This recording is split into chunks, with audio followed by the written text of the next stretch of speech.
Hello, love. Welcome back to the podcast. It's Nina with Passion Squared, and I'm so grateful you are here. So, I wanted to share a little look into what's happening in A School, our small business owners coaching program, because tonight we're doing our annual Trends and Outlooks workshop.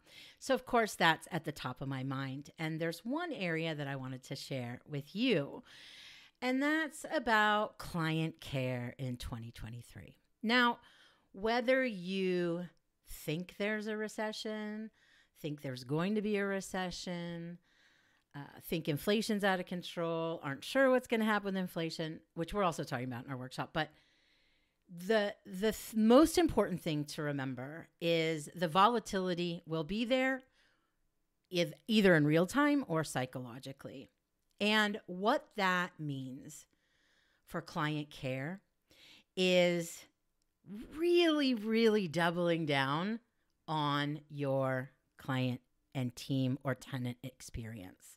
Now, when I say team experience, if you have employees, I'm talking about your team. If I'm saying tenant experience, it's because you are a lease-based business and you have tenants. Those are your clients, right? If you have a team, those are your clients. And then, of course, you have clients. So what I'm seeing and what I believe is what is going to be critically important in 2023 is care. I mean, the fact that I even have to say that, caring, but it's true. Trust and value. Care, trust, and value. What's going to be out in 2023 is client shaming, blaming, and being inflexible.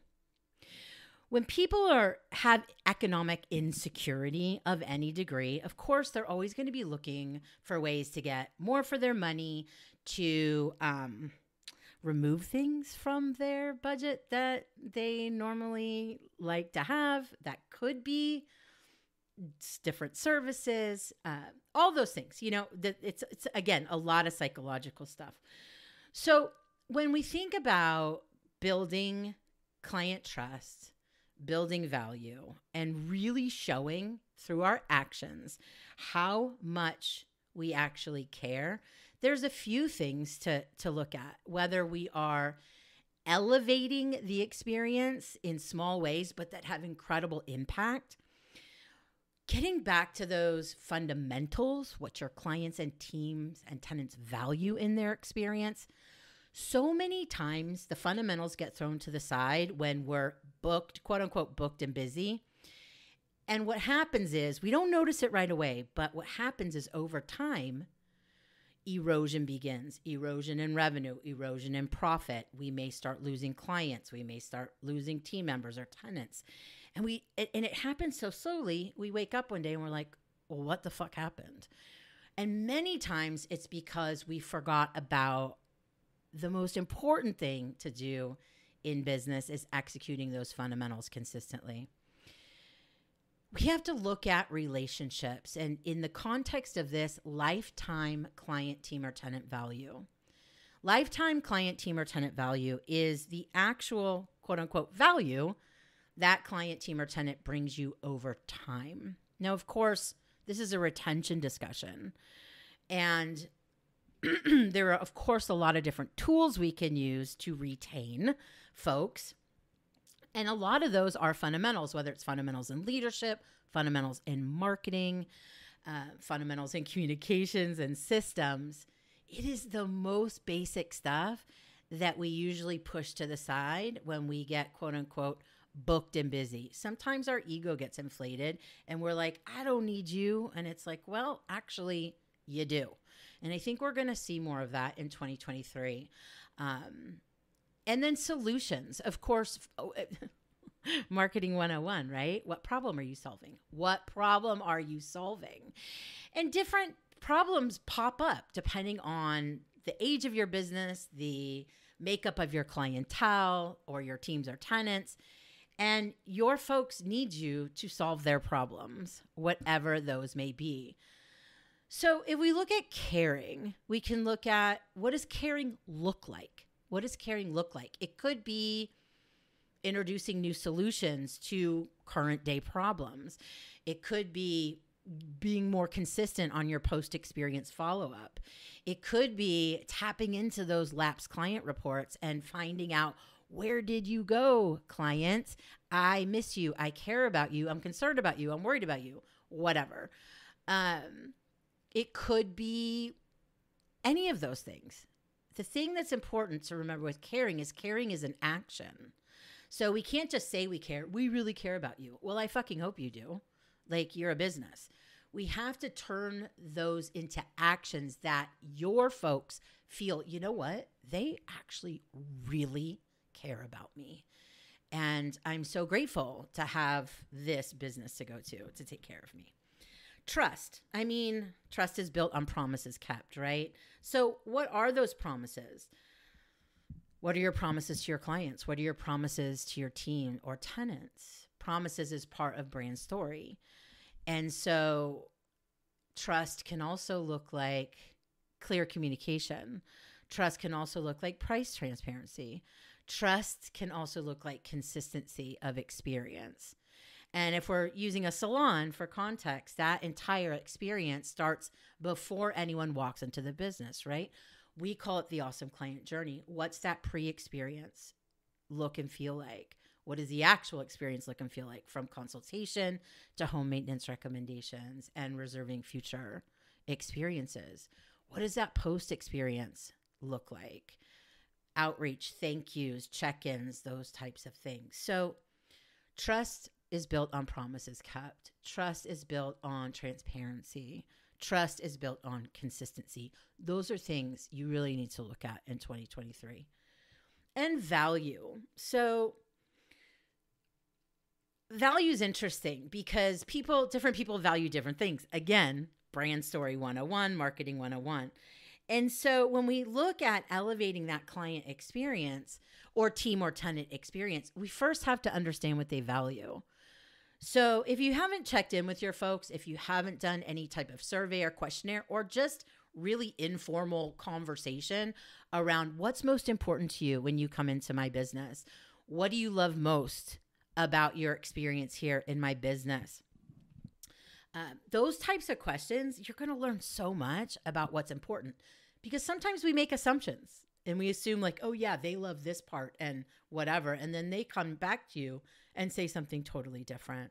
A great example in the salon industry is the shampoo. I've been in this industry over 35 years. The clients love the shampoo experience. And quite often the stylist doesn't. And so there's a little mismatch there. As a former shampoo person, I loved delivering an awesome shampoo experience. And of course, as a client, I love getting an awesome shampoo experience. So that's one of those fundamentals. That's one of those fundamentals that we're like, oh, that's not really a big deal. Yeah, it's a big fucking deal. It's a big fucking deal. So value, that's one area to look at. Another is focusing on value-added services and products. How can you create more value in what you are already offering? Doing less with more. What we've been talking about for years, even pre-pandemic, on demand, same day pickup of products, maintenance packages. There's so many different ways to create value depending on your brand. Because, of course, you all have different brands. You all have different business models. You all have different visions and values. So you need to look at this in that context. What does caring look like for you in 2023? What does trust look like for you in 2023? And what does value look like for you in 2023? Those are the questions I want you to ask yourself. And yes, tap into your people and ask them what's important to them and what they value, because there's so much insight waiting for you. What I recommend you not do is continue what you've been doing. It's going to be a weird year. And again, whether that's psychologically or literally, when it comes to the economy, when it comes to post-pandemic processing, when it comes to all the other trends and outlooks that we're actually talking about tonight in our workshop, I want you to stay open, flexible, curious, and really get back to focusing on solving problems for your people. And your people are who you serve. Your clients, if you're an employer, your team, if you're a lease-based business owner, your tenants. Put that energy, that creativity, and that focus towards them more than you're putting your focus and energy towards each other. This is going to be very, very important. Very, very important. And that is online. That's through content. That's through storytelling. That's through all the things that you do every single day. Let's get focused on our folks and let's show them how much we care. Let's deepen that trust that we have already built. Let's focus on lifetime client, team, or tenant value. And let's create more value for the folks that we serve. Let's do that. Let's do that. Thank you so much for listening. Thank you for so much for still being here. This is week 2. I'm proud of myself and I'm proud of you. I'm proud of you for sticking with it, whatever it is for you. I'm really proud of you. And if you already fell off somewhere, I'm really proud of you for just showing up today and not shaming yourself, not that yucky stuff that we tell ourselves. No, we're not doing that this year. We're doing the I'm perfectly imperfect vibe this year. That's what we're doing. We're just showing up. We're just taking it one day at a time. We're going to be where our feet are. And we are just going to seek joy wherever we can find it. And you bring me so much joy. Thank you so much for listening. If you want to find us on the internet, you can find us at PassionSquared.net, at PassionSquared on all the socials. Have a beautiful day. You are so loved. You are so seen. And you are so supported. Have a beautiful day, loves. Thanks for listening. Bye.